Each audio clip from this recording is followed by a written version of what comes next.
Waalaikumsalam. Ayo silakan masuk. Terima kasih Bu. Ayo Nadira, silakan duduk. Baik Bu, terima kasih. Terima kasih Nadira sudah datang. Ibu siap mendengarkan apapun yang ingin Nadira ceritakan.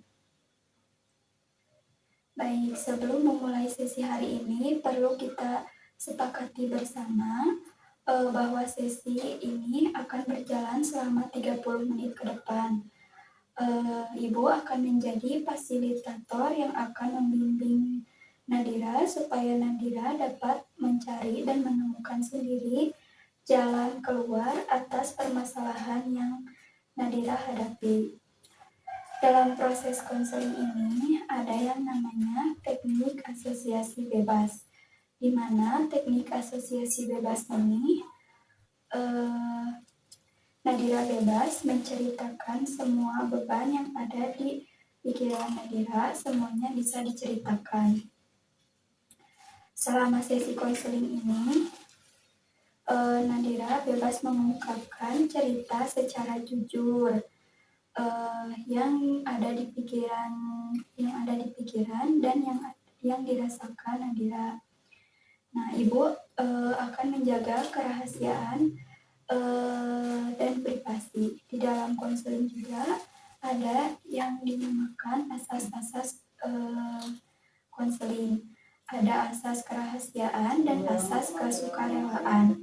Jadi segala yang terjadi di ruang konseling ini yang mengetahui permasalahan Nadira hanya Ibu dan Nadira saja yang mengetahuinya. Jadi Ibu juga berharap Nadira secara sukarela mampu proaktif selama sesi ini berjalan. Apakah Nadira sudah mengerti? Baik Bu, mengerti.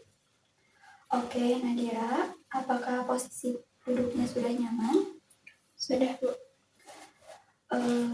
Baik, jika sudah, boleh diceritakan apa masalah yang dirasakan Nadira? Aku akhir-akhir ini ngerasa bingung sama tertekan Bu. Banyak pikiran yang aku pikirin. Terus aku juga tahu harus mulai dari mana. Terima kasih Nadira sudah mau berbagi. Kamu tidak perlu terburu-buru untuk menceritakannya. Kita bisa mulai dari hal yang paling mengganggu di pikiran kamu saat ini. Ceritakan saja secara perlahan. Aku ngerasa malas sekolah, terus nggak semangat buat belajar juga. Kamu merasa kehilangan semangat untuk sekolah dan belajar.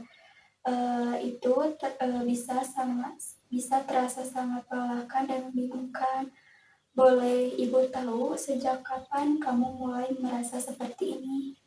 Sejak orang tua aku mulai maksa buat ngambil jurusan kedokteran, padahal aku pengennya manajemen.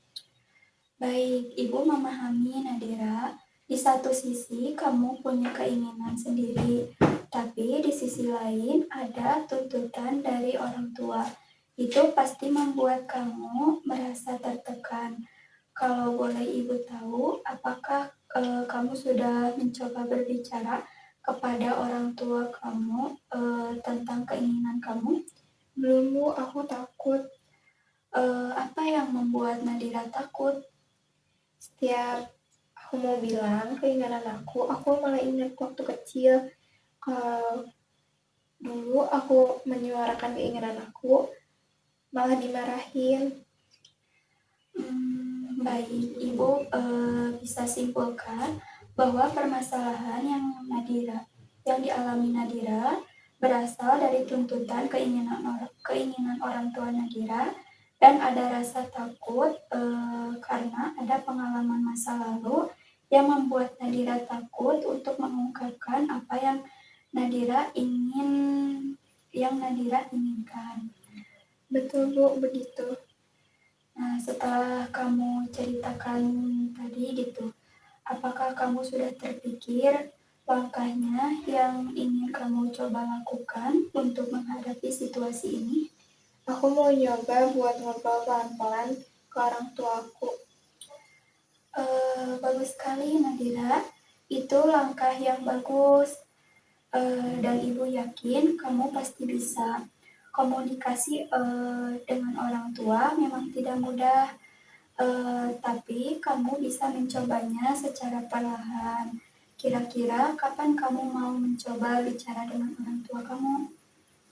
Kayaknya besok pagi sebelum orang tua aku pergi kerja. Baik, Ibu tunggu perkembangannya minggu depan ya. Baik Bu, terima kasih sudah mendengarkan saya. Jadi ngerasa lebih lega.